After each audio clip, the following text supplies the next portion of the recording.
What up, y'all? Bankroll 10, battered up customs. Here we go. Oh, can you say cutlass?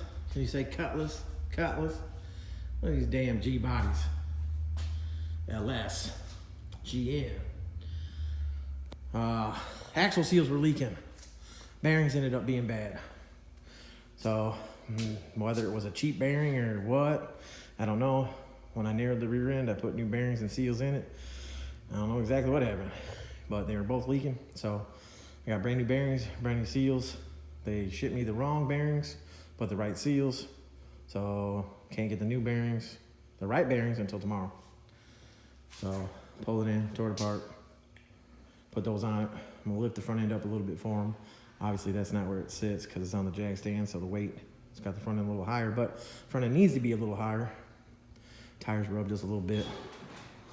I'll check the dampening control on it too. There are only QA1s in this car. I did not do the coilovers on this car. But for all you that know, I've seen it before, I just narrowed the rear end, did some adjusting. The car had billets on it. Now it's got these Bolanos. Got a bigger back lip, bigger back to the wheel. So they came a little close to the frame, which you can see it touched a little bit right there. It just got put on the tow truck, drove into the shop. So I'm gonna, with the Brembo brakes, anybody running the Brembo brakes, you know that the offset of the wheel comes into play. So you gotta run a spacer on the wheel to set the wheel off the big ass caliper because of the Brembo brakes. That is a big ass caliper, and the way it sticks out, how fat it is from the outside pad to the outside here, comes too close to the back of the wheels.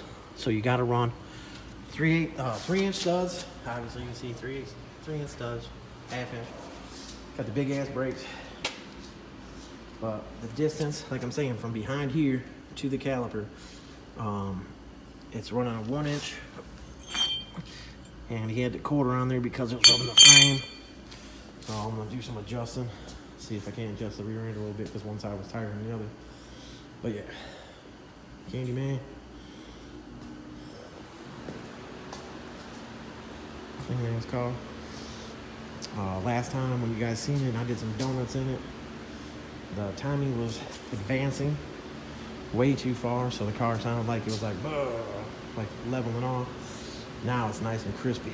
Wow, it's got a lot of power. I will not do any burnouts in it. I will not. I don't even need to test drive it. All I need to do is put the rear end back together, put the gear lube in it,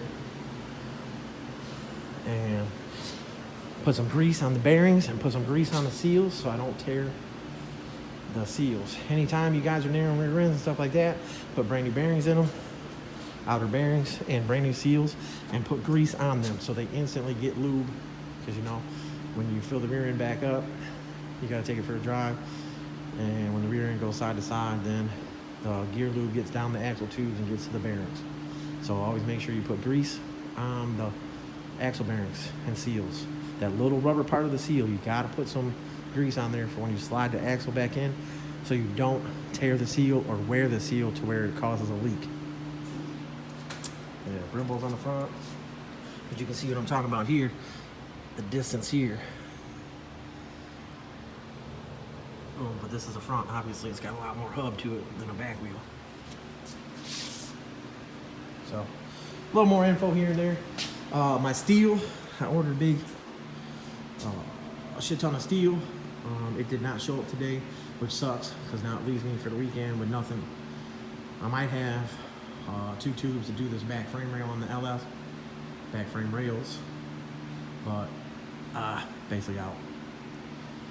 So yeah, just a quick little video of today, being Friday. It's my wife's birthday. Ain't it right, baby?